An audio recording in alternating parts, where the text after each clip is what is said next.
মেয়েটি ভয়ে আবিষ্কার করল বাবা তাকে যে খেলনার বাড়িটি উপহার দিয়েছিলেন তার ভেতরে হঠাৎই একটি অদ্ভুত মানুষের মাথা দেখা গেছে। আরও আশ্চর্যের বিষয় হল ড্রয়িং রুমে থাকা স্মিথ দম্পতি ভয়ে আতঙ্কিত হয়ে ঘরের ভেতরে লুকিয়ে পড়েছে। তাদের সন্তানটিও যেন ভয়ঙ্কর কিছু দেখেছে।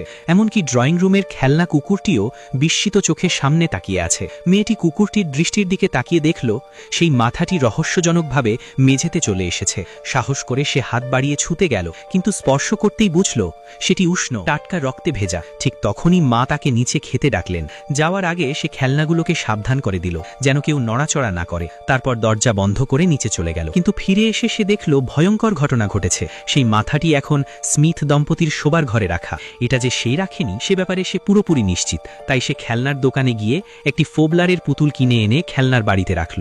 আশা করল এই পুতুলটি সেই রহস্যময় মাথাটিকে তাড়িয়ে দেবে। এমনকি খাওয়ার সময়ও সে তাদের জন্য প্রার্থনা করল। কিন্তু যেটাকে সে সবচেয়ে বেশি ভয় পাচ্ছিল সেটাই ঘটল। আবার খেলনার বাড়ি খুলে দেখার পর সে দেখল ফোবলার পুতুলটির মাথা দেহ থেকে আলাদা হয়ে গেছে। এতে মেয়েটির শরীর ঠান্ডা হয়ে গেল। তাই সে আবার খেলনার দোকানে গেল এবং একটি ইন্ডিয়ান পুতুল কিনে আনলো যে নাকি ভূত তাড়াতে পারে। এতে স্মিথ পরিবার খুব খুশি হলো। ইন্ডিয়ান পুতুলটি তার জাদুর যন্ত্র নেড়ে খেলনার বাড়ির প্রতিটি কোণে সেই মাথাটিকে তাড়ানোর চেষ্টা করল। কিন্তু মেয়েটি আবার যখন দেখল তখন সেই ইন্ডিয়ান পুতুলটিরও নির্মমভাবে মাথা কেটে ফেলা হয়েছে।